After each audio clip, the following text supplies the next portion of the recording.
yang maksudnya ngasih giveaway 5 juta itu gimana? Itu bukan ranah saya karena saya juga tidak mengeluarkan kebijakan itu. Baik, terima kasih. Hari ini beberapa menteri, Menko, kemudian Gubernur BI dan Kepala OJK diundang oleh Pak Presiden untuk berdiskusi terkait dengan bidangnya masing-masing. Dan Pak Presiden ingin memonitor dan langsung juga ingin mendapatkan laporan progres terkait bidang masing-masing dan khusus terkait makan bergizi gratis.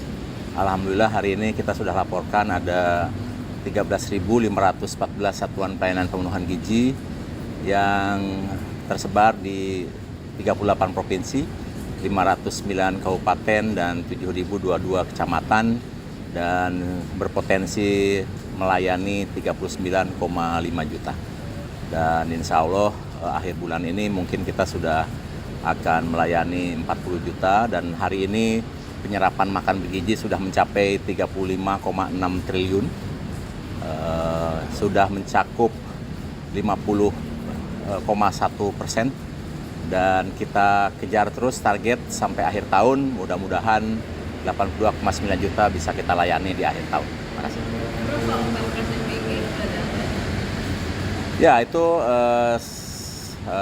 sudah ada di Pak Menko Pangan, jadi nanti lebih lanjut Pak Menko Pangan yang menjelaskan terkait itu. Segera.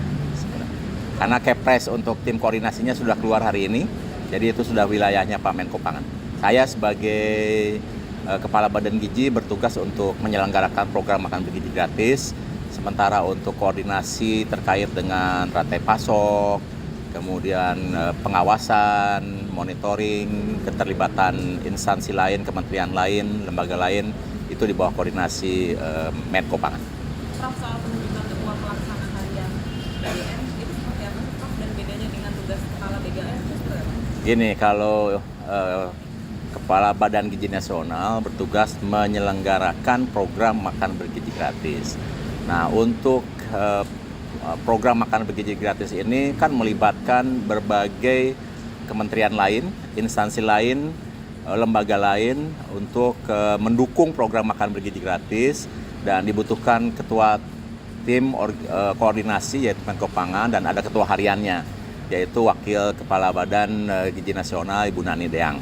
Itu pertanggungjawabannya akan langsung ke Presiden atau laporan ke Pak BGM dulu atau seperti apa?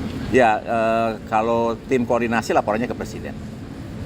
Kepala Badan Gizi juga laporannya ke Presiden sama. Ya, jadi beda, ada tim koordinasi untuk program makan bergizi dengan Kepala Badan Gizi Nasional. Tapi posisinya akan tetap jadi wakil BGM? Oh, tentu.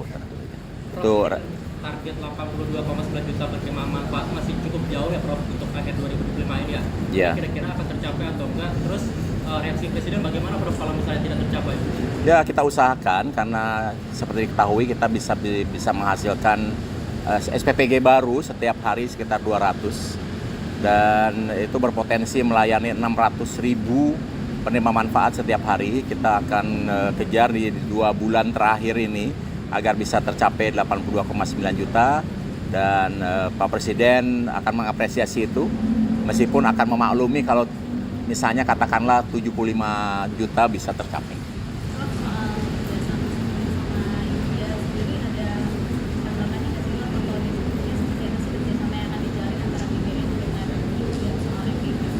Dengan mana? India.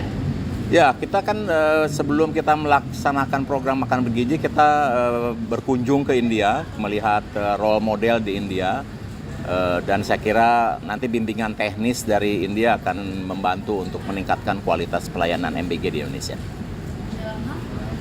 Lebih banyak mungkin nanti ke pengawasan, pengembangan institusi, peningkatan kualitas layanan dan lain-lain. Kasih ya. Target 82 juta itu potensi mundurnya di Februari apakah ada perubahan lagi, Prof? Kita usahakan masih di tahun ini juga, ya. Terakhir, Prof, mungkin yang terkait isu ini, Prof, pembuatan video begitu untuk promosi dengan tuntun positif itu tanggapannya gimana, Prof? Ini kan setiap SPPG itu kan diwajibkan untuk membuat media sosialnya sendiri. dan diminta untuk aktif membuat konten-konten, terutama melaporkan minimal menu hari itu yang dimuat, sekaligus juga untuk pengawasan publik. Itu saja. Jadi tidak ada hal yang lain, cuma kita minta untuk lebih aktif aja. Tapi yang maksudnya ngasih giveaway 5 juta itu gimana? Itu bukan ranah saya, karena saya juga tidak mengeluarkan kebijakan itu. Oke, kasih ya.